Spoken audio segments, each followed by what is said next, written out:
Breaking news చూస్తున్నాం. పెద్దపల్లి జిల్లా మంథన్లో దారుణం జరిగింది. యువకుడి ప్రాణాలు తీసింది వివాహేతర సంబంధం.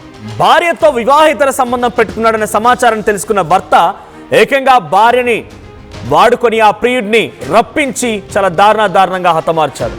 ఇక్కడ భర్త నవీన్ ఆ అమ్మాయి చేత అలేఖ్య చేత వంశీకి కాల్ చేయించి హైదరాబాద్ రప్పించి తన స్నేహితుల సహాయంతో హతమార్చి మళ్ళీ మంథన్లో తీసుకెళ్లి పడేశాడు. ఈ సంఘటన 10 రోజుల క్రితం వరకు ఆయన మిస్సింగ్గా నమోదైనటువంటి కేసు కాస్త ఇప్పుడు ఇది హత్య కేసుగా నమోదైంది. మృతుడు సింగరెడ్డిపల్లికి చెందినటువంటి జూల వంశీ. మన ఫోటోలో చూస్తున్నటువంటి మృతుడు ఫోటో ఆ కనిపించే వ్యక్తే వంశీ. సో ఇప్పుడు చనిపోయిన వ్యక్తి ఆయనే. సో ఏప్రిల్ 30న వంశీ కనిపించట్లేదని తన ఫ్యామిలీ కంప్లైంట్ ఇచ్చింది.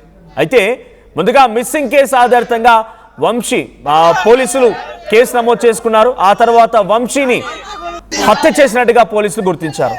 సో తన కాల్ డేటా మొత్తం పరిశీలించిన తర్వాత ఎవరితో మాట్లాడారు, ఎలా మాట్లాడారు మొత్తం పరిశీలించిన తర్వాత ఇది చివరికి ఆయన మృతదేహాన్ని మంథన్లోని గాడుగుల గండి దగ్గర పోలీసుతో కొంతమంది స్థానికులు గుర్తించి పోలీసులకు సమాచారం ఇస్తే పోలీసులు చేరుకున్నట్టు కుటుంబ సహాయంతో గుర్తించినట్టు తెలుస్తోంది. అయితే గోదావరికంలోని ఒక ప్రైవేట్ కంపెనీలో సెక్యూరిటీ గార్డ్గా పనిచేస్తున్నాడు వంశీ.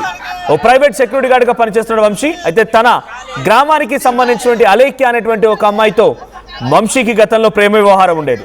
సో అలేఖ్య వంశీ ఇద్దరు ప్రేమించుకున్నారు. ఆ తర్వాత అలేఖ్య అనే అమ్మాయి వంశీని కాదని వేరే ఒక అబ్బాయి నవీన్ని ప్రేమించి పెళ్లి చేసుకొని హైదరాబాద్లో స్థిరపడింది. హైదరాబాద్లో ఉంటుంది భర్తతో పాటుగా. అయితే ఇటీవల గ్రామంలో బొడ్రాయి పండుగ జరిగింది.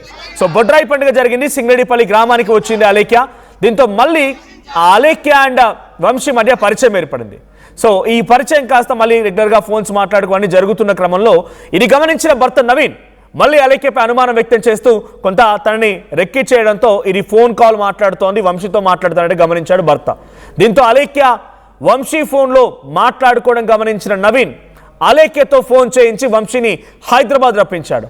హైదరాబాద్కు వచ్చిన తర్వాత భాస్కర్ అనేటువంటి ఫ్రెండ్తో కలిసి శంషాబాద్లో వంశీని చాలా దారుణంగా హతమార్చాడు నవీన్. ఆ తర్వాత ఆ మృతదేహాన్ని మంథనిలోని గాడుదుల గండిలో పడేశాడు. తర్వాత ఆ మృతదేహం సుమారుగా 10 రోజుల పాటుగా అక్కడే కుళ్ళిపోయిన స్థితిలో కొంతమంది స్థానికులు గమనించి పోలీసులకు సమాచారం ఇచ్చారు. సో వంశీ మిస్ అయిన కేసు నమోదు చేసుకున్న పోలీసు తన కాల్ డేటాను పరిశీలించారు. ఎవరితో మాట్లాడుతున్నారు, ఎలా మాట్లాడుతున్నారు మొత్తం గమనించిన తర్వాత ఇక్కడ వంశీ మాట్లాడిన కాల్స్ ఎక్కువగా అలేఖ్యకు ఉన్నాయి.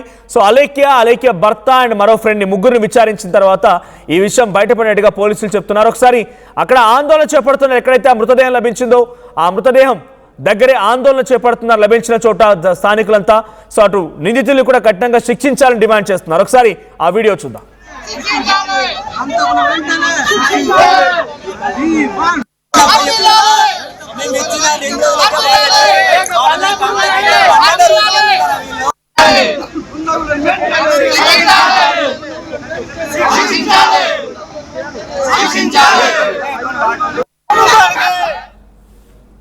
బట్ ఈ సంఘటన పైన వంశీ మరణం పైన వంశీని హతమార్చిన తీరు ఎలా జరిగింది ఏంటని పోలీసులు వివరించారు. పోలీసులు ఏం మాట్లాడారు చూద్దాం. సింగిరెడ్డిపల్లి గ్రామానికి చెందిన జూల వంశీ అనే వ్యక్తి తప్పిపోయినాడని మాకు పోలీస్ స్టేషన్ లో దరఖాస్తు ఇవ్వడంతో మ్యాన్ మిస్సింగ్ కింద కేసు రిజిస్టర్ చేయడం జరిగింది. మ్యాన్ మిస్సింగ్ కింద కేసు రిజిస్టర్ చేసిన తర్వాత అతని యొక్క కాల్ డీటెయిల్స్, అతను ఎవరెవరితో ఫోన్ మాట్లాడాడు, అతనికి ఎవరు ఫోన్ చేసిండు అనే దాని మీద పూర్తి స్థాయిలో సాంకేతిక పరంగా పరిశోధన చేసి ఈ జూల వంశీ అనే వ్యక్తికి అతని చిన్నప్పటి ఫ్రెండ్ అలేఖ్యకు ఉన్న కాల్ డీటెయిల్స్ యొక్క సంబంధం వల్ల, అంటే అలేఖ్యకు ఎక్కువ కాల్స్ ఉన్నాయి. తర్వాత ఇంకొక అతను భాస్కర్ అనే అతనికి అలేఖ్య భర్త వంశీకి ఎక్కువ కాల్స్ ఉన్నాయనే దాని మీద నవీన్ అనే వ్యక్తికి ఉన్న వాళ్ళ మధ్యలో ఉన్న ఆ కాల్స్ యొక్క దాన్ని బట్టి మేము వాళ్ళను అనుమానించి అలేఖ్యను, నవీన్ను, భాస్కర్ను వీళ్ళతో ఉన్న కాల్స్ ఉన్నాయి కాబట్టి వాళ్ళను అనుమానించి నిన్న రాత్రి వాళ్ళను పూర్తి స్థాయిలో సాంకేతిక పరంగా వాళ్ళను ప్రశ్నించడంతో వాళ్ళు ఈ వంశీని, ఈ అలేఖ్యకును వంశీకున్న గొడవల వల్ల హైదరాబాద్ పిలిపించుకొని అక్కడ శంషాబాద్ లోపల ఈ భాస్కర్ రూమ్ లో జరిగింది. చేసిన తర్వాత ఈ భాస్కర్ మన వంశీ చేపల చుట్టి తీసుకొచ్చి గాడిదల గండి దగ్గర పడేసిన అని చెప్పేసి చెప్పడం జరిగింది. దీని మీద మృతుడు ఎస్సీ కులానికి చెందినవాడు మరియు ఎవరైతే నేరం ఒప్పుకున్న వాళ్ళు ఉన్నారో వాళ్ళు నాన్ ఎస్సీ కాబట్టి దీంట్లో ఎస్సీ ఎస్టీ యాక్ట్ కూడా యాడ్ చేసి పూర్తి తర్వాత మాయం చేయడానికి ప్రయత్నించడం, తర్వాత దీని వెనకాల ఎవరెవరు కుట్ర ఉన్నారో కుట్రదారులు కూడా అని ఈ 3 సెక్షన్లు ప్లస్ ఎస్సీ ఎస్టీ యాక్ట్ కూడా దీన్ని యాడ్ చేసి తదుపరి పరిశోధన జరుగుతూ ఉంది. పూర్తి స్థాయిలో ఇప్పుడు మృతుడి తీసి పోస్ట్ మార్టం పంపించి అసలు కారణం ఏంటి, ఏ కారణంతో ఎక్కడ పొడవడం జరిగింది, ఎక్కడ దెబ్బలు తాకినాయి, ఏం జరిగింది అనేటువంటి ప్రాథమికంగా పూర్తి స్థాయిలో ఇక్కడికి పోస్ట్ మార్టం పంపించి తర్వాత పూర్తి స్థాయిలో ఇన్వెస్టిగేషన్ చేసి ప్రాథమికంగా ఉన్న ఆ ముగ్గురిని వెంటనే అరెస్ట్ చేసి రిమాండ్కి చేయడం జరుగుతుంది. ఆ ముగ్గురి వెనకాల ఇంకెవరైనా ఉన్నారా, పూర్తి స్థాయిలో సీసీ కెమెరాలు ఉంటాయి, పూర్తి స్థాయిలో కాల్ డీటెయిల్స్ ఉంటాయి, ఇవన్నీ ఉంటాయి. ఇవన్నీ పూర్తి స్థాయిలో సాక్ష్యాలు సేకరించి ఎస్సీ ఎస్టీ చట్టాల ప్రకారం ఛార్జ్షీట్ వేయడం జరుగుతుంది. దీంట్లో మీ అందరికీ కూడా మృతుని బంధువులకు మృతుని తల్లికి కూడా మా యొక్క సానుభూతితో కూడిన హామీ ఏంటంటే దీని వెనకాల ఎవరున్నప్పటికీ కూడా ఎంతటి స్థాయి వ్యక్తులు ఉన్నప్పటికీ కూడా పూర్తి పారదర్శకంగా ఏదో ఊరికైనా చెప్పి అది ఇది చేయడం కాకుండా వాళ్ళ లోపల ఎవరైనా అడ్వకేట్ వచ్చినా వాళ్ళ లోపల చదువుకున్న పిల్లలు ఎవరైతే చట్టం శిక్షలు అర్థం చేసుకోగల పిల్లలు ఎవరు వచ్చినా కూడా వాళ్ళ స్థాయిలో వాళ్ళకు తెలియజేస్తూ పూర్తి పారదర్శకంగా అందరికీ తెలిసే విధంగా దీంట్లో ఏది దాచే విధంగా ఏమి ఉండదు. అందరినీ అరెస్ట్ చేసి అందరినీ ఎవరెవరైతే దీని వెనుకలో ఉన్నారో వాళ్ళందరినీ కూడా చట్ట ప్రకారం శిక్షించే ప్రయత్నం ఛార్జ్ షీట్ ద్వారా చేయడం జరుగుతుంది. This content had some disturbing visuals. Viewer discretion is advised. ఈ కాంటెంట్ లో మీలో కొంత కలవరపాటు గురి చేసే అంశాలు ఉన్నాయి, తగు జాగ్రత్తలు తీసుకుని ఆర్టీవీ హెచ్చరిస్తోంది. సో పోలీసులు చెప్తున్న వివరాల ప్రకారంగా కాల్ డేటా ఆధారితంగానే వంశీని ఎలా హతమార్చారనేది పట్టుకోగలిగాం. వంశీ విషయంలో మొదట్లో ఏప్రిల్ 30న మిస్సింగ్ కంప్లైంట్ నమోదైంది. వాళ్ళ పేరెంట్స్ కంప్లైంట్ ఇచ్చారు. ఆ తర్వాత ఆయన అప్పటి నుంచి కనిపించకుండా పోయాడు. పోలీసులు వెతుకుతూనే ఉన్నారు. మధ్యలో ఆయన కాల్ డేటాని పరిశీలిస్తే అలేఖ్యతో మాట్లాడినట్టుగా తెలుస్తోంది. సో అలేఖ్య భర్త నవీన్తో మాట్లాడాడు, భాస్కర్తో మాట్లాడిగా సంభాషణలు ఉన్నాయి కాబట్టి వాళ్ళని పట్టుకుని విచారిస్తే ఈ అన్ని విషయాలు బయటపడ్డాయని చెప్పారు. సో గతంలో చిన్నప్పటి ప్రేమికులు కాస్త మళ్ళీ ఆ అమ్మాయి వేరే వారిని ప్రేమించి పెళ్లి చేసుకుని హైదరాబాద్లో స్థిరపడిపోయిన తర్వాత మళ్ళీ రీసెంట్గా గ్రామంలోకి వచ్చి వంశీతో పరిచయం ఏర్పడింది. సో వంశీ గత జ్ఞాపకాలు నెమరు వేసుకుని మళ్ళీ అమ్మాయితో పరిచయం పెంచుకున్నాడు. ఆ అమ్మాయితో రెగ్యులర్గా ఫోన్లో మాట్లాడుతున్న నేపథ్యంలో నవీన్కి అనుమానం వచ్చింది భర్తకి. సో దీంతో ఆ అమ్మాయి అలేఖ్యను అడ్డుగా పెట్టుకొని హైదరాబాద్కి రప్పించాడు వంశీని. హైదరాబాద్కి వచ్చిన తర్వాత తన ఫ్రెండ్తో సహాయంతో హతమార్చి ఆ తర్వాత మృతదేహాన్ని ఒక చాపలో చుట్టేసి ఒక మ్యాట్లో చుట్టేసి తీసుకెళ్లి మంతనిలోని గాడిదల గండి దగ్గర పడేసినట్టు తెలుస్తోంది. కుళ్ళిపోయిన సిచ్యువేషన్లో ఆ మృతదేహం లభించింది పోలీసులకి. మరిన్ని అప్డేట్స్ ప్రతినిధి చంద్రశేఖర్ అందిస్తారు. చంద్రశేఖర్, ఈ కేసుకు సంబంధించి డీటెయిల్స్ ఏంటి, బాధిత కుటుంబం ఏం చెప్తోంది, ఇంతకీ ఇప్పటివరకు ఎవరిని అరెస్ట్ చేశారు, వారిపై ఎటువంటి చర్యలు తీసుకున్నారు?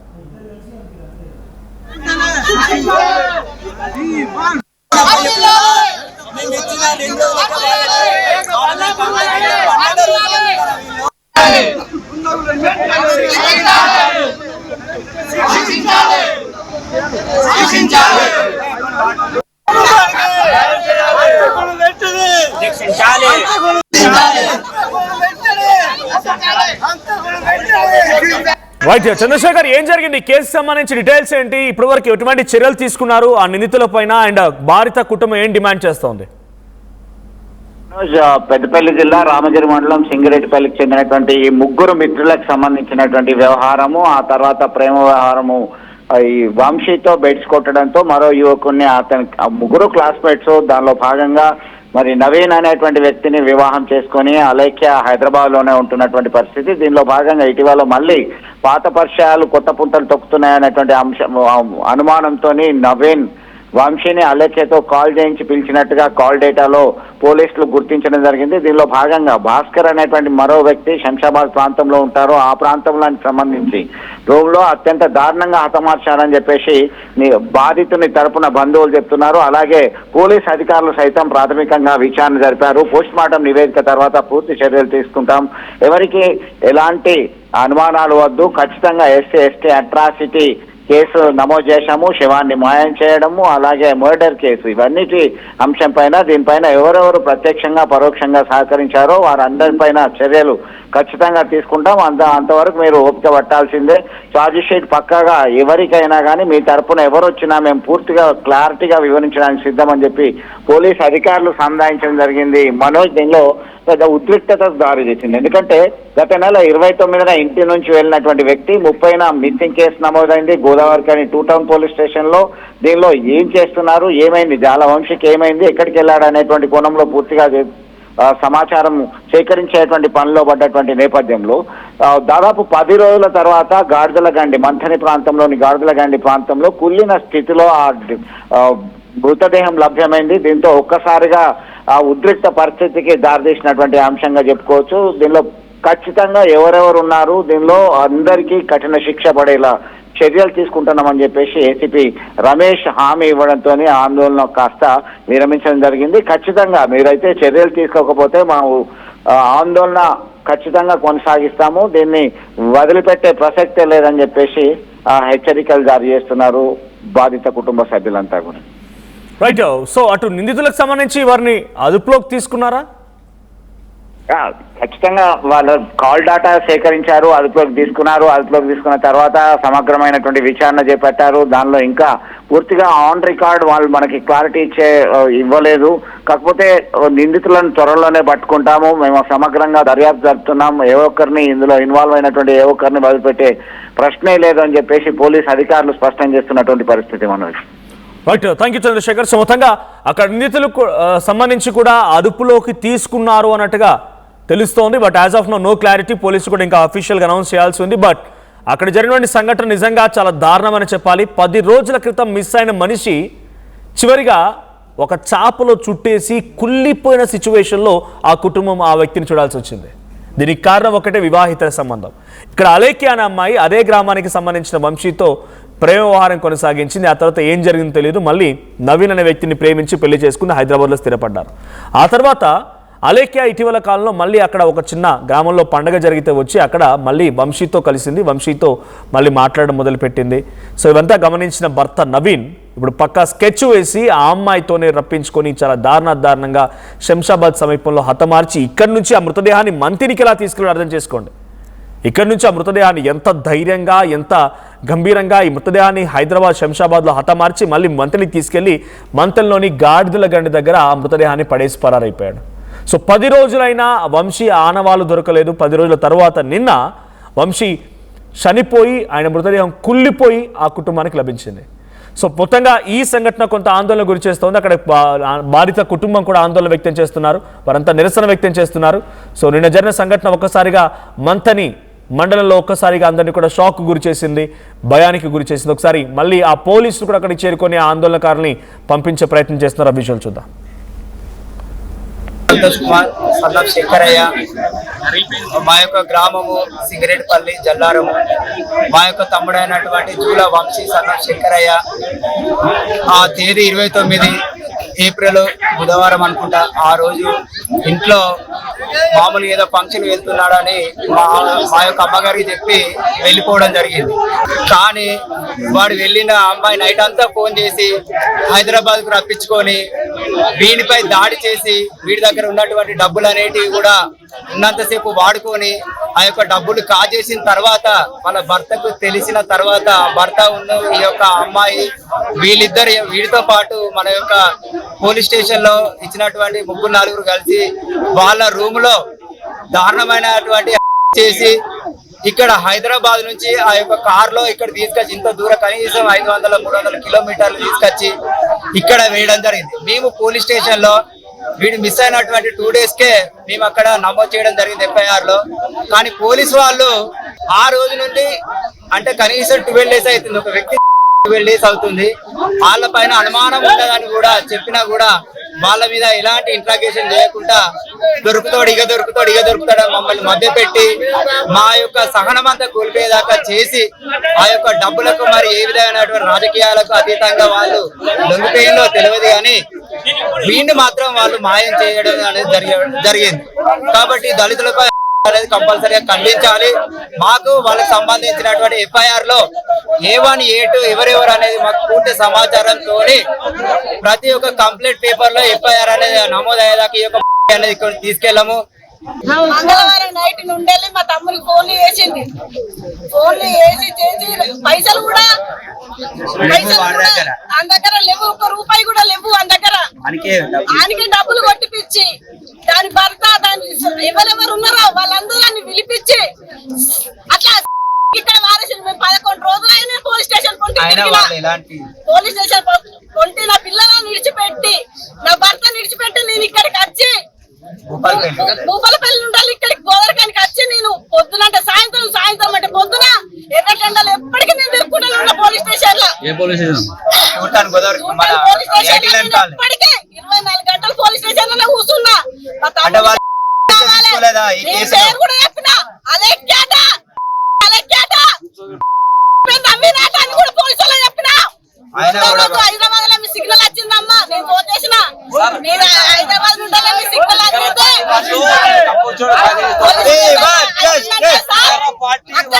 సార్ మా తమ్ముడు